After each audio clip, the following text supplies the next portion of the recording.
Last time tomato Baat ಮಾಡಿದಾಗ ತಳ ಸೀದೋಗಿತ್ತು ಅಂತ ಹೇಳಿದಾಗ ಸಾಕಷ್ಟು ಜನ ಅದನ್ನ ಹೇಗೆ ತಡೆಯೋದು ಮತ್ತೆ ಏನ್ ಮಾಡ್ಬೇಕು ಅಂತ ಕಮೆಂಟ್ಸ್ ಅಲ್ಲಿ ತಿಳಿಸಿದ್ರು. ನೀವ್ ಕೊಟ್ಟಿದ್ ಇನ್ಪುಟ್ಸ್ ಎಲ್ಲ ತಗೊಂಡು ನಾನು ಮತ್ತೆ ಟೊಮೆಟೊ ಬಾತ್ ಮಾಡಿದೆ. ಈ ಸರ್ತಿ 2 ಕಪ್ ಅಕ್ಕಿನ ತೊಳೆದು ಬಿಟ್ಟು 4 ಅವರ್ ನೆನೆಸ್ಬಿಟ್ಟು ಅದಕ್ಕೆ 4 ಕಪ್ ನೀರ್ನ ಹಾಕಿ ಬೆಣ್ಣೆ ಮತ್ತು ಎಣ್ಣೆನ ತುಂಬಾನೇ ಹಾಕಿ ಸಾಕಷ್ಟು ಜನ ಲೋ ಫ್ಲೇಮ್ ಅಲ್ಲಿ ಇಡಿ ಅಂದಿದ್ರು. ನನ್ನ ಹತ್ರ ಇಂಡಕ್ಷನ್ ಸ್ಟವ್ ಇರೋದು, ಅದ್ರಲ್ಲಿ ಲೋಯೆಸ್ಟ್ ಯಾವ್ದಿದೆಯೋ ಅದ್ರಲ್ಲಿ ಇಟ್ಟಿದ್ದೆ. ಅನ್ನ ಸ್ವಲ್ಪ ಬೆಂದಾದ್ಮೇಲೆ ನಾನು ಕುಕ್ಕರ್ ಮುಚ್ಚಳನ ಹಾಕಿ ಇಷ್ಟೆಲ್ಲಾ ಮಾಡಿದ್ರು ಕೂಡ ಕುಕ್ಕರ್ ಪಕ್ಕದಲ್ಲೇ ಕಾವಲ್ ಕಾಯ್ತಾ ಇದ್ರು ಕೂಡ ತಳ ಸೀದೋಗಿತ್ತು. ಅನ್ನ ಉದ್ರುದಾಗ ಇಲ್ದೇ ಇದ್ರು ಕೂಡ ಕರೆಕ್ಟ್ ಆಗಿ ಬೆಂದಿತ್ತು. ಟೇಸ್ಟ್ ಬಗ್ಗೆ ನಾನು ಹೇಳೋದಕ್ಕಿಂತ ನನ್ನ ಫ್ರೆಂಡ್ಸ್ ಕೊಟ್ಟಿದ್ದ ಅಭಿಪ್ರಾಯನ ನೀವೇ ಕೇಳಿ. It has chicken? No, it's purely veg.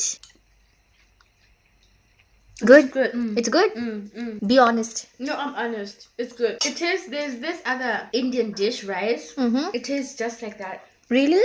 In my country. What do you rate it out of 10? A solid 8. Ah, that's a good number. I tried. Thank you. How is it, Smisha? Oh, so good. It No, it's feels good. like home, like it's home cooked food. No, it's really good. It's so good. Thank you. Rasadi, how is it? It's very good. I always eat the food. Yeah. ಈ video ಇಲ್ಲಿಗೆ ಮುಗೀತು. ಮತ್ತೆ ಇನ್ನೊಂದು video ಸಿಗೋಣ. Okay, ಬಾಯ್ ಬಾಯ್.